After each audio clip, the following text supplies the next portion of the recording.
Good on, my friends. Welcome to your seat at the table. I'm Rick, and as your host or rambling idiot that puts this stuff out on the YouTube on a regular damn basis in hopes of, I don't know what, just to share my love of this hobby, and, it is what it is.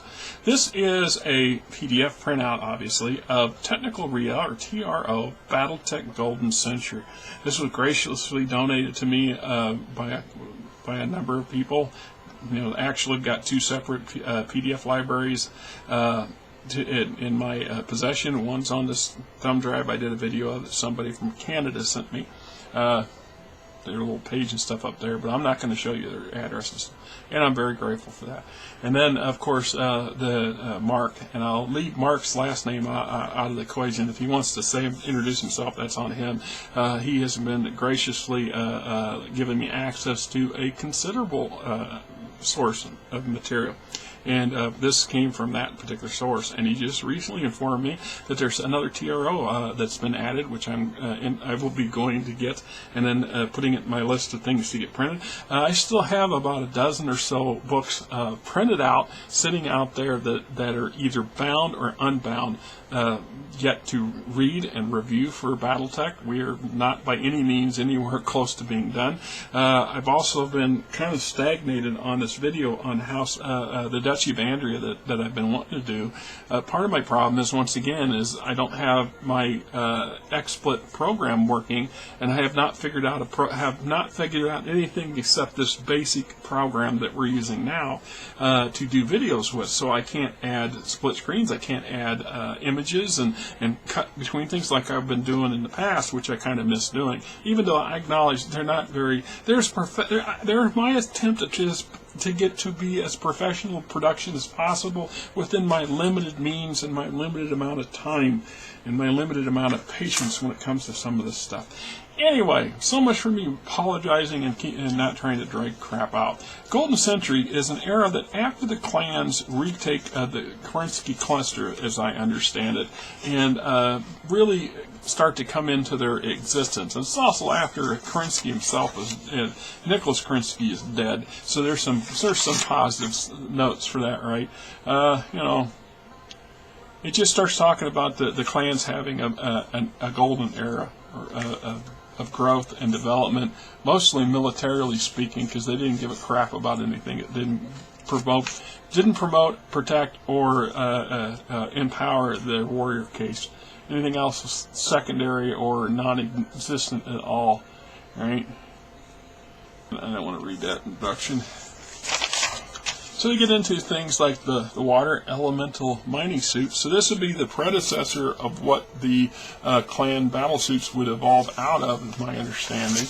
And the Rhino, which would be the first attempt at an actual true battle armor. Was seeing right here. The years before the standard elemental battle armor became the standard. This would disappear entirely after the elemental's full adoption. It was not until the Truce of Tukia that a few clans took a second look at this earlier armor because of just how heavy and potent it was. Right. Then we get the Koku defense tank. That actually looked like to be a pretty, 3 large pulse lasers and an LRM-10. I would love to see this thing operate in the field. I would love to field it. It's been so damn long since I've even participated in a BattleTech setting game. It's sad. Anyway, Mongoose C, 25-ton. The original Mongoose is SLDF version. I think I operated one of those a couple times in a mercenary company that was operating in the late 90s. It was early 2000s. It's been a hell of a long time ago. Anyway, yeah, we got the Drift Shag, 30-ton, very odd looking. Why does that remind me of another mech design? There's another Falcon. Does that Falcon look kind of like that? The Coyalta, I can't pronounce it. The CS1 Fox. Oh my goodness, there's a lot of nifty stuff in here. A lot of great new designs, interesting, curious. There's a couple here that I thought, I don't know, maybe problem is, unless you actually have an opportunity to field some of each and every design, you can get a good look at it. You can go, this has got some potent punch, this has got some decent speed, decent reliable armor, this one's retardedly overpowered or underpowered. As an example, here we have the Lancelot C, technology basis Clan, 60 tons, battle value 1960, blah blah blah. We got a movement of 6, a run of 9, and about 9.5 tons of armor. So it's not overly powered for a 60-ton mech. I think it's on the light side for armor, in my opinion. I mean, that's the problem with 60-ton mechs. 60 and 65-ton mechs have a bad habit of being just overpowered, over-weaponed mediums. It's just kind of that weird in between borderline. The loadout is what's got me kind of puzzled. Yeah, it's 3 large pulse lasers. Now, granted, pulse lasers have some advantages at close range, but they fade out. They don't have the punch at a longer range. In extreme ranges, you're screwed. So this boy could be taken apart by anything that has some ER range weapon ability. Sit back and pick it apart. So it's going to have to get up front. It's going to need to run speed to get close enough to engage. And then it has no backups. There's no fallbacks. There's also no weapons here really geared for anti-infantry work. And for a clan mech to not have something to deal with clan elementals is, I don't know. I have my opinions. Anyway, Vision Quest, 60-ton mech, Minx, Manfu, blah blah, Storm Giant, Spartan C, the Woodsman. Most of these are designs. I don't remember seeing the Spartans. It's another Star League era mech, and I think I remember operating it, but I don't know. I'd have to compare them side by side to see how much more improved. Oh, the Pulverizer. And the Pulverizer leaps into my mind. It says base, mixed inner sphere, some mixed. This shooting thing doesn't look anything like the Pulverizer I think I know. The one I think I remember looked completely different. Alright, but then there's so many mech designs. Storm Giant, and we get some into the aerospace fighters. I always call them starfighters out of habit.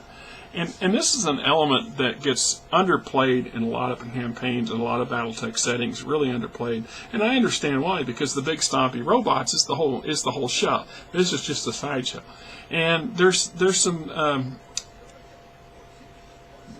they're not as flashy when they're used on the tabletop as the mechs are. It's just kind of there's some limitations to it that really stands out. But when you do aerospace combat, these things are awesome. Yeah, there's some really great combat opportunities for using their aerospace elements in BattleTech, but they're underutilized for in a lot of tape, in my opinion. And then, of course, there's the argument, and it's a valid argument, that if you focus mostly on aerospace stuff, you might as well play something that's based on aerospace stuff. And there are game systems out there that do that. So my point and counter challenge to them would be to take into consideration that not very many systems that exist that cater to multiple combat simulated scenarios, right? It is kind of an interesting thing to consider. So I really like the looks of this guy. I do. That just reminds me of a couple other science fiction fighter craft from way back in the day that kind of reminds me of Buck Rogers fighters. Just saying. Quasar, the Chippewa, Peregrine. So now we're getting into a warship. Warships occupy a somewhat strange niche. They are not a threat to a well-equipped defender, but not easy prey for aggressors. Any warship is a threat to somebody. Another warship. Corone. And of course all of the the record sheets that you need for all these items and their variations, I guess. So BattleMechs is full of that material. Alright, and I'm pretty sure that's it, because there's nothing else attached to the back end that I think of. No. So, some additions, some nice additions to the system, to the table. I mean, absolutely. I believe this is Catalyst produces it, so I'm working on the assumption that you could still get this PDF through Catalyst's website. I would go, and if you want it, if you don't own it, this might be worth having. It's hard for me to say.